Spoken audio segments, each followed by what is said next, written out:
बाबा तेरी मुरली में सुख शांति का सार है, ज्ञान का अमृत है, जीवन ओम का शांति। आधार। प्यारे रूहानी भाई बहनों, आज 13 फरवरी 2026 की मुरली में बाप दादा ने हमें हमारे गुप्त स्वरूप की याद दिलाई है। ओम शांति। बाबा ने आज सही कहा। सच में दुनिया तो पूरी तरह दिखावे में है और हम बच्चे कितनी गुप्त रीति से अपनी नई राजधानी की स्थापना कर रहे हैं। हाँ, ये बाहर की दुनिया क्या जाने कि अंदर ही अंदर कितनी बड़ी तैयारी चल रही है। बिल्कुल। और आज की मुरली का जो सार है वो भी इसी गुप्त नशे को और पक्का करा रहा है। हाँ, बाबा कहते हैं, मीठे बच्चे, यहाँ तुम्हारा सब कुछ गुप्त है, इसलिए तुम्हें कोई भी ठाठ नहीं करना है। कोई भी ठाट नहीं। अपनी नई राजधानी के नशे में रहना है। इस एक लाइन में बाबा ने जैसे पूरे पुरुषार्थ का रहस्य ही खोल दिया है। ये बहुत बहुत गहरी बात है। हाँ दुनिया में तो आप देखिए, पद, प्रतिष्ठा, धन, सबका कितना ठाट बाट होता है। हाँ, बहुत शो होता है। बड़े बड़े आदमी, नेता, अभिनेता, सबका। लेकिन बेहद का बाप हमें उस बाहरी चमक दमक से मुक्त कर रहे हैं। बाबा कहते हैं, बच्चों को कोई ठाट नहीं करना। हमारा नशा तो अंदर का है, रूहानी है। ये सतयुगी विश्व की बादशाही का नशा है, जो अटल, अखंड और अडोल है। और ये कोई 1-2 साल की बात नहीं है, 21 जन्म तक ये राजधानी कायम रहती है। और ये नशा इतना पक्का है कि इसे कोई छीन नहीं सकता, कोई लूट नहीं सकता। बाबा कहते भी हैं कि सतयुग में हमारा अद्वैत राज्य होता है, मतलब एक ही धर्म, कोई द्वैत भाव नहीं। इसीलिए वो राजाई अडोल है। सही बात है। आज की मुरली सुनते हुए बाबा की ये बात बुद्धि में बैठ गई कि हमारा सब कुछ कितना गुप्त है। हमारी पढ़ाई गुप्त, हमारा योग गुप्त, सेवा करने का तरीका भी गुप्त, कोई आडंबर नहीं। बिल्कुल। बाहर की दुनिया में तो लोग यज्ञ, ताप, दान, पुण्य सब दिखावे के लिए करते हैं, पर मिलता तो कुछ भी नहीं। कुछ भी नहीं। बाबा ने बताया कि वो तो सिर्फ धक्के खाते रहते हैं और दिन प्रतिदिन उनका अकल्याण ही होता जाता है, क्योंकि बुद्धि पर ताला लगा हुआ है। बाबा हमें याद दिलाते हैं कि पहले हम कितने समझदार थे, विश्व के मालिक थे, और अब माया ने कैसा बेसमझ बना दिया है। और इस राजधानी को पाने की जो मेहनत है, बाबा ने आज उसकी परिभाषा भी बिल्कुल स्पष्ट कर दी। अच्छा। आज बाबा से प्रश्न पूछा गया। अच्छा। हाँ, प्रश्न है कि श्रेष्ठ धर्म और दैवी कर्म की स्थापना के लिए तुम बच्चे कौन सी मेहनत करते हो? तो बाबा का उत्तर भी बहुत सीधा और स्पष्ट है। बाबा कहते हैं, तुम अभी 5 विकारों को छोड़ने की मेहनत करते हो। बस यही मेहनत है। हाँ, क्योंकि इन विकारों ने ही सबको भ्रष्ट बनाया है। तुम जानते हो, इस समय सभी दैवी धर्म और कर्म से भ्रष्ट हैं। बाप ही श्रीमत देकर श्रेष्ठ धर्म और श्रेष्ठ दैवी कर्म की स्थापना करते हैं। तुम श्रीमत पर चल, बाप की याद से विकारों पर विजय पाते हो, पढ़ाई से अपने आप को राज तिलक देते हो। अपने आप को देखिए बाबा की लॉजिक कितनी स्पष्ट है। सारी गिरावट का, सारे दुख का जो मूल कारण है वो यही 5 विकार है, काम, क्रोध, लोभ, मोह, अहंकार। इन्हीं की वजह से धर्म और कर्म दोनों भ्रष्ट हुए, दोनों। तो मेहनत का सारा सार ही इन विकारों को छोड़ने पर है। बाबा कहते हैं कि ये विकार आधा कल्प से हमारे साथ है, अब एक जन्म में इनको छोड़ना है। बस इसी में मेहनत है, और कोई मेहनत नहीं है। कोई और मेहनत नहीं। यही पुरुषार्थ है जिससे हम फिर से श्रेष्ठ धर्म की स्थापना कर रहे हैं। और इसी पुरुषार्थ से हम अपने आप को राजाई का तिलक दे रहे हैं। कोई और हमें तिलक नहीं देता। नहीं, हम स्वयं अपनी पढ़ाई और बाबा की याद से अपने अधिकारीपन को निश्चित कर रहे हैं। बिल्कुल। बाबा कहते हैं, सतयुग त्रेता में हम पूज्य थे, हमारे कर्म श्रेष्ठ थे। फिर द्वापर से जब रावण राज्य शुरू हुआ, विकारी संबंध बने। हाँ, तो हम ही पुजारी बन गए। ये कितनी बड़ी गिरावट है। जो सूर्यवंशी पूज्य राजा रानी थे, वही द्वापर में आकर पुजारी बन जाते हैं। और सिर्फ राजा रानी नहीं, यथा राजा रानी तथा प्रजा सब भगत बन जाते हैं। सब के सब देवताओं के मंदिर बनाकर उनकी ही पूजा करने लगते हैं, जो वो स्वयं थे। ये 84 जन्मों की कहानी बाबा सिर्फ हम भारतवासियों को ही सुनाते हैं, क्योंकि बाकी धर्म तो बाद में आते हैं। हमारा ही पाठ सबसे मुख्य है। बाबा ने आज मुरली में एक और गहरा रहस्य खोला है कि हम अपना असली धर्म क्यों भूल गए। अच्छा। हाँ, बाबा ने कहा हम असल में देवी देवता धर्म के थे, लेकिन पवित्रता खोने पर खुद को हिंदू कहने लगे। ये सुनकर तो जैसे बुद्धि का ताला ही खुल गया। अरे ये तो बहुत बहुत ही गहरी बात है। जब तक पवित्र थे, पूज्य थे, तब तक देवता थे। देवता थे। और जैसे ही अपवित्र बने, पतित बने, तो खुद को देवता कहलाने के लायक नहीं समझे। बाबा समझाते हैं कि ये भी ड्रामा के प्लान अनुसार एक रस्म पड़ गई, खुद को हिंदू कहलाने की। हाँ, आदमशुमारी में भी हिंदू लिखवा देते हैं। बाबा पूछते हैं कि किसी से पूछो हिंदू धर्म कहाँ से आया, तो किसी को पता ही नहीं है। और इसी भ्रम के कारण कह देते हैं कि हमारा धर्म श्री कृष्ण ने द्वापर में स्थापन किया। हाँ, जबकि बाबा ने इस भूल को सुधारा कि द्वापर से तो हम अपने धर्म को भूलकर हिंदू कहलाने लगे। इसीलिए बाबा ने कहा कि हम दैवी धर्म भ्रष्ट हो गए। और क्योंकि सतयुग में हमारे कर्म श्रेष्ठ थे और कलयुग में छी छी कर्म करते हैं, तो कर्म भ्रष्ट भी हो गए। दोनों, धर्म भ्रष्ट, कर्म भ्रष्ट। अब शिव बाबा फिर से हमें पावन बनाकर वही आदि सनातन देवी देवता धर्म का बना रहे हैं। वो हमें ऐसे कर्म सिखा रहे हैं जो 21 जन्म हमारी बादशाही कायम रहे। और बाबा की श्रीमत पर चलकर ही हम इन 5 विकारों पर विजय पा सकते हैं। और कोई तरीका ही नहीं है, कोई भी नहीं। बाबा ने आज सन्यासियों के मार्ग को भी स्पष्ट किया है। वो कहते हैं कि ब्रह्म में लीन हो जाना है। हाँ, वो आत्मा के रहने के स्थान, उस तत्व को ही परमात्मा समझकर याद करते हैं। हाँ, लेकिन बाबा इस भूल को सुधारते हैं। बेहद कबाब समझाते हैं कि आत्मा तो अविनाशी है, वो किसी तत्व में लीन कैसे हो सकती? ये तो हो ही नहीं सकता। हो ही नहीं सकता। बाबा ने कहा कि उनका सोचना है कि शरीर छोड़ने पर वे ब्रह्म में लीन हो जाएंगे, पर ऐसा होता नहीं है। आत्मा तो अपना पार्ट बजाने फिर आ जाती है। बिल्कुल। हम बच्चों का लक्ष्य ब्रह्म में लीन होना नहीं, बल्कि बाबा से वर्षा लेकर जीवन मुक्ति पाना है। हमारा लक्ष्य एकदम स्पष्ट है। बाबा हमें पहले मुक्तिधाम यानी शांतिधाम ले जाते हैं और फिर हम सुखधाम में आते हैं। हम खत्म नहीं होते। हमारा पार्ट अविनाशी है। हाँ, वो लोग कहते हैं कि ब्रह्म से योग लगाकर ब्रह्म में लीन हो जाएंगे, और गृहस्थ धर्म वाले कहते हैं भगवान किसी न किसी रूप में पतितों को पावन बनाने आएंगे। बाबा कहते हैं अब बताओ कौन राइट? हम बच्चे जानते हैं कि बाप ही आकर सद्गति देते हैं। और बाबा ने वो प्रेरणा वाली बात को भी कितना स्पष्ट किया। लोग कहते हैं शंकर की प्रेरणा से विनाश होता है। हाँ, ये भी बहुत कहते हैं। बाबा कहते हैं प्रेरणा से कोई काम नहीं होता। टीचर घर बैठे प्रेरणा से नहीं पढ़ा सकता। ये सब ड्रामा में नूंद है। बाप तो अपने समय पर आते हैं। जब भक्ति मार्ग का पाठ पूरा होता है तब। हाँ, किसी के पुकारने पर भी नहीं आते। ड्रामा में उनका पाठीकल्प के संगम पर है। इसका मतलब मुक्ति और जीवन मुक्ति दोनों का वर्षा केवल एक बाप ही देते हैं। केवल एक, कोई और दे ही नहीं सकता। इसीलिए तो बाबा को सद्गति दाता कहा जाता है। बिल्कुल। दुनिया में धर्म स्थापक तो आते हैं, पर वो सिर्फ धर्म स्थापन करते हैं, सद्गति कोई नहीं करता। उनके पीछे उनकी वंशावली आती रहती है। हाँ, सच्चा गुरु तो एक ही शिव बाबा हैं जो सभी आत्माओं की सद्गति करते हैं। आप देखिए, चाहे पति से कितना भी प्यार हो, फिर भी दुख में हे भगवान, हे ईश्वर जरूर कहेंगे। हाँ, क्योंकि जानते हैं कि सर्व का सद्गति दाता तो एक ही है। एक ही है, और वर्षा भी सिर्फ बाप से ही मिलता है। भाई भाई को वर्षा नहीं दे सकता। बेहद का बाप ही हम बेहद के बच्चों को बेहद का वर्षा देते हैं। इसीलिए सब उन्हें याद करते हैं, हे परमपिता क्षमा करो, रहम करो, भले समझते कुछ भी नहीं। बाबा कहते हैं भक्ति मार्ग का भी ड्रामा में पाठ है, उसका विस्तार भी बहुत होता है।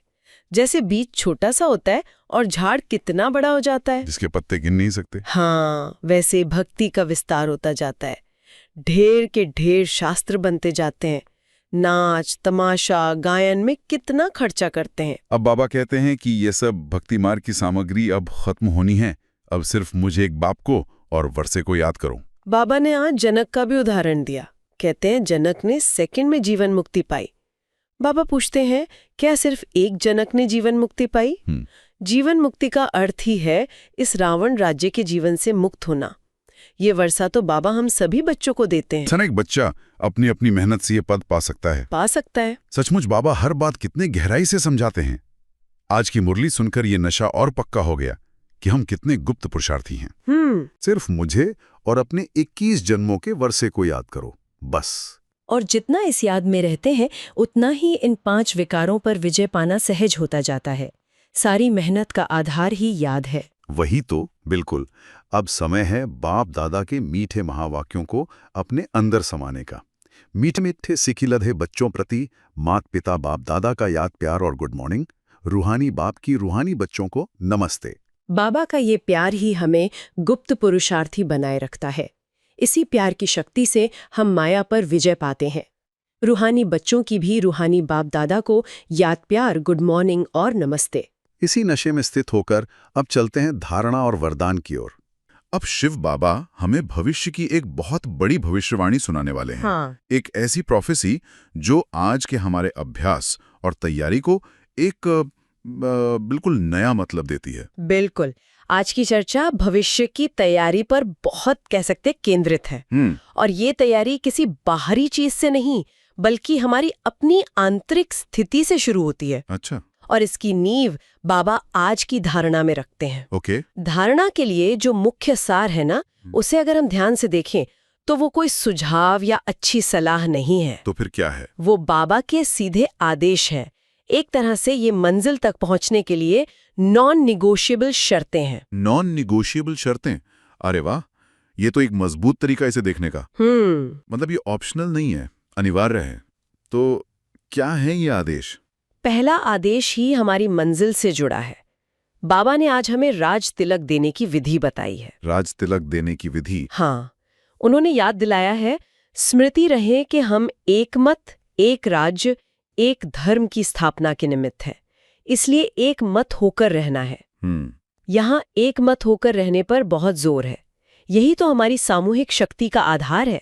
लेकिन ये एक मत होकर रहना, ये व्यवहारिक रूप से बहुत मुश्किल लगता है, खासकर जब आप अलग अलग संस्कारों वाली हजारों आत्माओं की बात कर रहे हो। सही बात है। जब दो लोगों के विचार नहीं मिलते तो मतभेद तो होगा ही।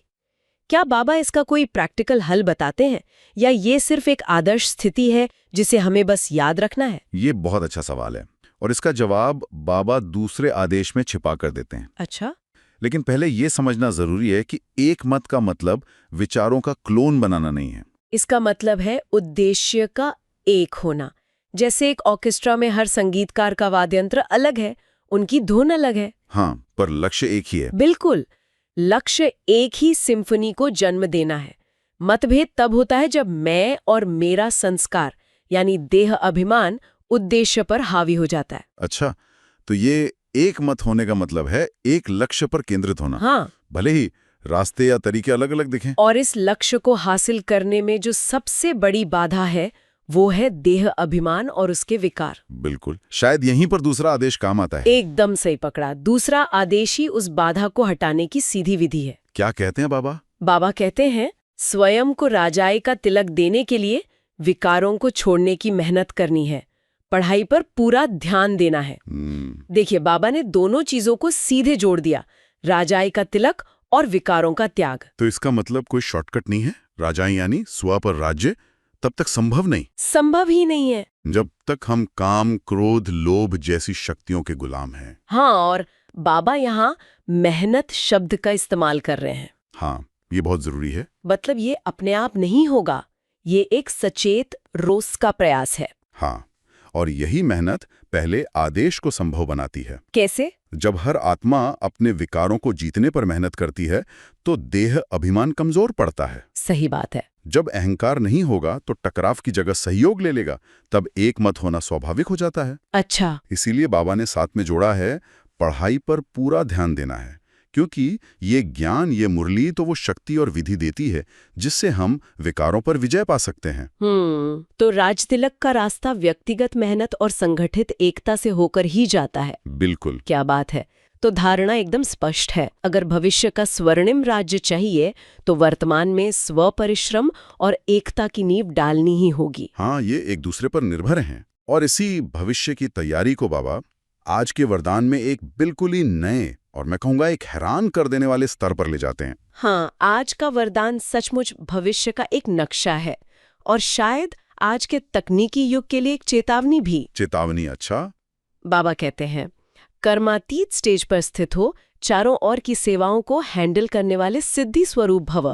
कर्मातीत स्टेज, सिद्धि स्वरूप, इन शब्दों को सुनते ही जो सबसे पहली बात मेरे मन में आई वो ये थी कि क्या? बाबा ने आज भविष्य के वायरलेस सेट की बात की है। हाँ, बिल्कुल, वायरलेस सेट। ये कल्पना ही कमाल की है। मतलब ये किसी साइंस फिक्शन फिल्म जैसा लगता है, लेकिन अगर हम इसे गहरे आध्यात्मिक नजरिए से देखें तो ये कम्युनिकेशन के सबसे शुद्ध रूप की बात हो रही है। और ये सिर्फ कल्पना नहीं है, ये एक बहुत बड़ी भविष्यवाणी है। बाबा जिस समय की बात कर रहे हैं उसे अगर हम आज के संदर्भ में देखें तो इसका मतलब बहुत गहरा है। क्या कहते हैं बाबा? बाबा कहते हैं कि आगे चलकर जब सेवा का विस्तार होगा तो उसे संभालने के लिए हमें अलग अलग साधन अपनाने पड़ेंगे। और वो साधन क्या होंगे? यहाँ पर बात बहुत गंभीर हो जाती है। हाँ, बाबा स्पष्ट करते हैं कि उस समय पत्र व्यवहार, टेलीग्राम या टेलीफोन काम नहीं करेंगे। सोचिए जरा। अगर आज के समय में हम इसका अनुवाद करें तो इसमें internet, mobile phone, social media सब कुछ आ जाता है। सब कुछ। बाबा एक ऐसे समय का संकेत दे रहे हैं जब कम्युनिकेशन के ये सारे भौतिक साधन ठप हो जाएंगे। जरा उस दृश्य की कल्पना कीजिए। आज हमारी दुनिया पूरी तरह से इन साधनों पर निर्भर है। हमारा समाज, अर्थव्यवस्था, रिश्ते, सब कुछ इंटरनेट और फोन पर टिका है। अगर ये अचानक बंद हो जाए तो क्या होगा? हाहाकार मच जाएगा पूरी दुनिया में। बिल्कुल, लोग एक दूसरे से कट जाएंगे, अकेलापन और डर का माहौल होगा। उस महाअंधकार के समय में जब कोई किसी तक नहीं पहुंच पाएगा, तब सेवा कैसे होगी? यहीं पर बाबा का वायरलेस सेट काम आएगा। हाँ, बाबा कहते हैं ऐसे समय पर वायरलेस सेट चाहिए। अब सवाल उठता है कि ये वायरलेस सेट है क्या? क्या ये कोई छुपी हुई टेक्नोलॉजी है? नहीं, ये टेक्नोलॉजी बाहर नहीं, हमारे भीतर है। भीतर? बाबा कहते हैं कि वो वायरलेस सेट है हमारी कर्मातीत अवस्था, हमारी संकल्प शक्ति। ठीक है, इस कॉन्सेप्ट को थोड़ा और खोलते हैं। कर्मातीत अवस्था का सही मतलब क्या है? क्योंकि ये शब्द बहुत बार सुनने में आता है। इसे एक एनालॉजी से समझ सकते हैं। जैसे एक कुशल तैराक पानी में तो होता है पर पानी उसे डुबो नहीं सकता, वो पानी के ऊपर तैरता है। हाँ, कर्मातीत अवस्था वैसी ही है। आप दुनिया में रहकर कर्म तो करते हैं, लेकिन उन कर्मों के अच्छे बुरे नतीजे का भावनात्मक बोझ आप पर हावी नहीं होता। मतलब आप डिटैच्ड रहते हैं। बिल्कुल, आप कर्तापन के भाव से और कर्म के फल की इच्छा से न्यारे रहते हैं। जब आत्मा इस अवस्था में होती है तो वो अपनी मूल शक्तिशाली स्थिति में होती है। उसका मन बाहरी दुनिया के शोर से मुक्त होता है। और जब मन इतना शांत और शक्तिशाली हो जाता है तब वो वायरलेस सेट की तरह काम करता है। हाँ, मतलब मन से मन का कनेक्शन। बिल्कुल। तब हमारे संकल्प यानी हमारे विचार इतने शुद्ध और शक्तिशाली हो जाते हैं कि वो बिना किसी भौतिक माध्यम के दूसरी आत्माओं तक पहुंच सकते हैं। आध्यात्मिक टेलीपैथी की तरह। हाँ, कह सकते हैं। उस समय जब कोई आत्मा दुख में, डर में होगी तो हम अपनी कर्मातीत स्टेज पर स्थित होकर मनसा शक्ति से शांति और शक्ति के वाइब्रेशन पूरी दुनिया में भेज सकेंगे। यही है संकल्पों से सेवा। और बाबा कहते हैं कि इसी से हम सिद्धि स्वरूप बनेंगे। सिद्धि स्वरूप का मतलब है जिसके हर संकल्प में सिद्धि समाई हो, जो सोचे वो हो जाए। सही। ये कोई चमत्कार या जादू नहीं है। नहीं, ये पवित्रता और योग शक्ति की चरम सीमा है। उस अंतिम समय में यही सिद्धि स्वरूप आत्माएं ही दुनिया के लिए लाइट हाउस का काम करेंगी। वाह! इसीलिए तो बाबा हमें आज से ही इस वायरलेस सेट को चार्ज करने और इस्तेमाल करने की ट्रेनिंग दे रहे हैं। अच्छा। वो कहते हैं इसके लिए अभी अभी कर्मयोगी अभी अभी कर्मातीत स्टेज में स्थित रहने का अभ्यास करो। ये अभी अभी शब्द बहुत महत्वपूर्ण है। बहुत, मतलब सेकंड में दुनिया के कामकाज से डिटैच होकर अपनी आत्मिक स्थिति में टिक जाने की क्षमता। तो इसका मतलब ये हुआ कि हमारा रोज का ट्रैफिक कंट्रोल का अभ्यास, दिन में बार बार 1 सेकंड के लिए बाबा को याद करना, हाँ, वो सब, देह से न्यारा होने का अभ्यास, ये सब उस फाइनल परीक्षा की तैयारी है। बिल्कुल। ये हमारे आंतरिक वायरलेस सेट की फ्रीक्वेंसी को ट्यून कर रहा है, ताकि जब बाहरी सारे नेटवर्क फेल हो जाएं तो हमारा आध्यात्मिक नेटवर्क पूरी क्षमता से काम करे। बिल्कुल। ये वरदान सिर्फ एक आशीर्वाद नहीं बल्कि एक पूरा ट्रेनिंग मैनुअल है, भविष्य की सेवा का ब्लूप्रिंट। और ये हमें आज के पुरुषार्थ का महत्व समझाता है। हम सिर्फ अपने लिए योगी नहीं बन रहे, नहीं, हम भविष्य की दुनिया के लिए एक आध्यात्मिक कम्युनिकेशन नेटवर्क तैयार कर रहे हैं। वाह! ये दृष्टिकोण तो पुरुषार्थ में एक नई जान डाल देता है। और इस सिद्धि स्वरूप अवस्था तक पहुंचने के लिए जो गुण चाहिए वो शायद आज के स्लोगन और अव्यक्त इशारों में छिपे हैं। हाँ, सब कुछ एक ही धागे में पिरोया हुआ है। क्या है आज का स्लोगन? आज का स्लोगन है, परमात्मा प्यार की पालना का स्वरूप आपकी सहज योगी जीवन है। जो आत्मा खुद को हर पल परमात्मा के प्यार में पला हुआ महसूस करती है, उसके लिए योग या नियम कानून बोझ नहीं लगते। जीवन सहज हो जाता है। हाँ, और यही सहजता और हल्कापन उसे कर्मातीत अवस्था के करीब ले जाता है। और अव्यक्त इशारे, वो तो जैसे इस पूरी तस्वीर को पूरा कर देते हैं। बिल्कुल। वो फिर से एकता और विश्वास की बात पर लौटते हैं, जो हमने धारणा में भी देखी थी। हाँ, बाबा 2 बातों पर विशेष ध्यान रखने को कहते हैं। पहली, सदा संस्कारों को मिलाने की यूनिटी, और दूसरी, 1-2 में विश्वास रख, सदा संतुष्ट रहना है और सबको संतुष्ट करना है। संस्कारों को मिलाना, ये संगठन में सबसे बड़ी चुनौती होती है। हर आत्मा अलग है। हाँ, लेकिन बाबा टकराव की नहीं, मिलाने की बात कर रहे हैं। शायद इसका मतलब है एक दूसरे की विशेषताओं को देखना और उन्हें इस्तेमाल करना, कमजोरियों को नजरअंदाज करना। हाँ, बिल्कुल। जैसे एक गुलदस्ते में अलग-अलग फूल मिलकर ही उसे सुंदर बनाते हैं। सही बात है। और दूसरा है विश्वास, एक दूसरे पर अटूट विश्वास। हाँ, जब तक परिवार में एक दूसरे पर विश्वास नहीं होगा, तब तक वो शक्ति जमा नहीं हो सकती जो दुनिया को बदल दे। बाबा कहते हैं कि जब ये दोनों बातें, संस्कारों को मिलाने की यूनिटी और एक दूसरे पर विश्वास, हमारे जीवन में आ जाएंगे, तब क्या होगा? तब बाप जो है, जैसा है वैसा दुनिया के सामने प्रत्यक्ष होगा। हमारी एकता ही बाप का परिचय देगी। तो ये सब आपस में जुड़ा हुआ है। बिल्कुल। व्यक्तिगत स्तर पर विकारों पर जीत, संगठित रूप में एकता और विश्वास, और इसका परिणाम होगा कर्मातीत अवस्था और सिद्धि स्वरूप बनकर अंतिम सेवा करना। हाँ, सब कुछ एक ही लक्ष्य की ओर जा रहा है। हर पॉइंट एक दूसरे को मजबूत करता है। बिल्कुल। तो आज की पूरी चर्चा को अगर हम समेटें, ध्यान में जाने से ठीक पहले, तो आज बाबा ने हमें गुप्त रहने का मंत्र दिया, हिंदू वर्सेस देवता का भेद समझाया, और अंत में वायरलेस सेट यानी संकल्प शक्ति द्वारा भविष्य की सेवा करने का इशारा दिया। सही। उन्होंने हमें बताया कि कैसे विकारों को छोड़कर और एकमत होकर हम राज तिलक के अधिकारी बन सकते हैं, और कैसे हमारी कर्मातीत अवस्था ही अंतिम समय का सबसे बड़ा सेवा का साधन बनेगी। इस गहरी चर्चा के बाद चलिए कुछ पल के लिए इसी शक्तिशाली अवस्था का अनुभव करने की कोशिश करते हैं। कल्पना करें कि बाहरी दुनिया की भागदौड़ थम गई है, सारे फोन बंद हो गए हैं, इंटरनेट काम नहीं कर रहा, चारों तरफ एक गहरा सन्नाटा है, एक बेचैनी है। अब अपने भीतर के वायरलेस सेट को सक्रिय करें, अपनी संकल्प शक्ति को जगाएं, महसूस करें कि आप एक लाइट हाउस हैं, ज्ञान के सागर के किनारे स्थित, और आपसे शांति और शक्ति के शक्तिशाली कंपन निकलकर पूरी दुनिया में फैल रहे हैं, हर भटकती हुई आत्मा को रास्ता दिखा रहे हैं। महसूस करें इस सिद्धि स्वरूप अवस्था को, जहां हर शुभ संकल्प सिद्ध होता है। मैं मास्टर सर्वशक्तिमान आत्मा हूं, मेरे संकल्प विश्व का परिवर्तन कर रहे हैं। ओम शांति।